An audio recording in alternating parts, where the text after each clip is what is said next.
দেখো মাটি আলু দিয়ে কই মাছ ঝোল কত সুন্দর দেখতে হয়েছে, দারুণ খেতে হয়। তাহলে চলো রান্নাঘরে যাই আর রেসিপিটা। শীতকালে এটা পাওয়া যায়, শীতকালেই হয় এই আলুটা। মাটির নিচে হয়, বড় বড় আলু হয়, সেখান থেকে এগুলো সাইডে এগুলো মুখ।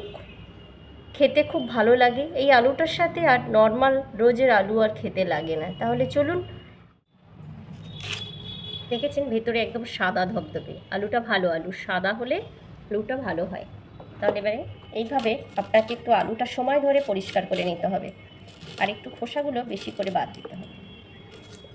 দেখুন একদম পরিষ্কার হয়ে গেল।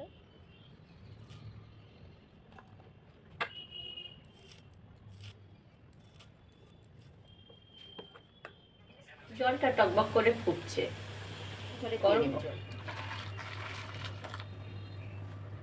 কীভাবে ধরবেন? একটা চামচ নিয়ে নিলেন, তারপর এটাকে নাড়িয়ে নাড়িয়ে এইভাবে চামচের সাহায্যে এর মধ্যে একটা স্লিপ থাকে জানেন আলুটার মধ্যে, তো এইভাবে চামচ দিয়ে গরম জলে একটু মিনিট 5 রেখে, কিংবা তারও কম রেখে এরকম ঘুরিয়ে ঘুরিয়ে ধুয়ে নিলে এর যে স্লিপ বা লালাটা থাকে, এগুলো হাইব্রিড নয়, লোকাল কই মাছ। আলুটা আপনি যে কোনো মিষ্টি জলের মাছ দিয়ে বানাতে পারেন, নোনা জলে কিন্তু এই মাটি আলু একদম ভালো হয় না। তো কই মাছটা দিয়ে বানানোই যেতে পারে। কই মাছ, ট্যাংরা মাছ কিংবা কোনো জ্যান্ত রুই, মৃগেল, কাতলা দিয়েও বানানো যায়।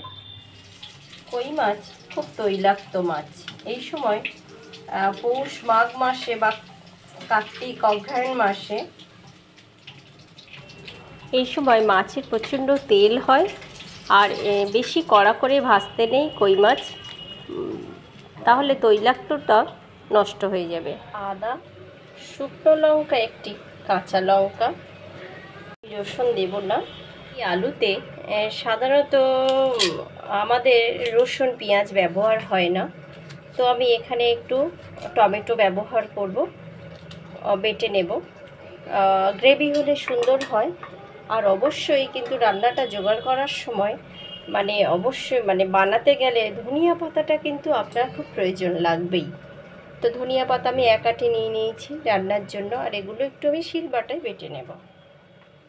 এর সাথে গুঁড়ো মশলাটা আমি হলুদ আর জিরে, ধনিয়া, গোলমরিচের একসাথে দিয়ে একটা সুন্দর পেস্ট বানিয়ে নেব। একদম বাটা মশলার স্বাদ এনে নেবে যদি এইভাবে আপনি মশলাটা বানিয়ে নিতে পারেন, আর গ্রেভিতেও খুব সুন্দর একটা মশলা তৈরি হয়।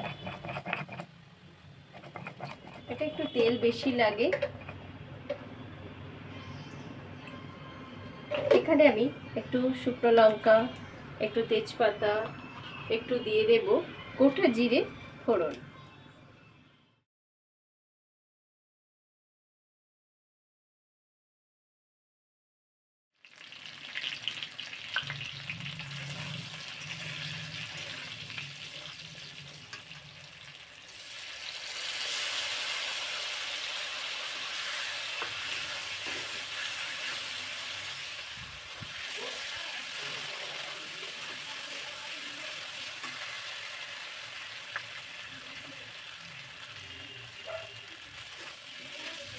কষানো একদম রেডি। কি সুন্দর একটা অয়েলি অয়েলি হয়েছে দেখেছেন। আমি একটা শুকনো লঙ্কা যা বাটা দিয়েছি, আমি কোনো গুঁড়ো লঙ্কা ব্যবহার করিনি, কোনো কাশ্মীরি লঙ্কা ব্যবহার করিনি। কত সুন্দর একটা ন্যাচারাল কালার, কি সুন্দর এসছে দেখুন।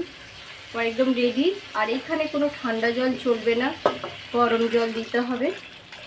একটু জলটা বেশি দিতে হবে, সেদ্ধ হবে আবার ঝোলটাও থাকবে।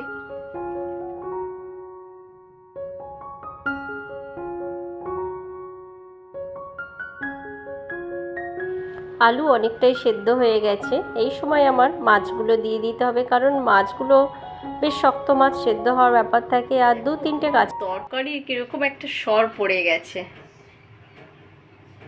কত ঝোল ছিল, ঝোলটা কত কমে গেছে। এই ঝোলে এই আলুটার একটু ঝোল রাখতে হয়, না হলে কিন্তু একদম 10-15 মিনিট পরে কিন্তু তুমি একদম সেই ঝোলের পরিমাণ যেটা রেখেছো সেটা আর বুঝতে পারবে না। গরম গরম ভাতে এই ঝোলটা খেতে এত ভালো লাগে, ঠান্ডা হয়ে গেলে কিন্তু বসে যাবে। গরম গরম খাবেন, আর অবশ্যই একটু লেবুর রস নিয়ে নেবেন এই ঝোলটার মধ্যে, খেতে খুব ভালো লাগে।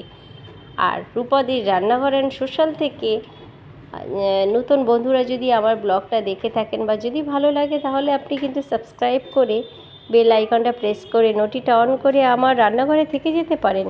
সময় সুযোগ করে আপনি যে কোনো সময় আমার ভিডিওটা দেখে নিতে পারেন, যদি ভালো লাগে কাউকে শেয়ার করতে পারেন। আর দেখলেন আপনারা রেসিপি খুবই ভালো হয়, বাজারে পেলে শীতকালে অবশ্যই কিন্তু একবার হলেও খাবেন। আর সঙ্গে ধনেপাতার আটিটা কিনতে ভুলবেন না।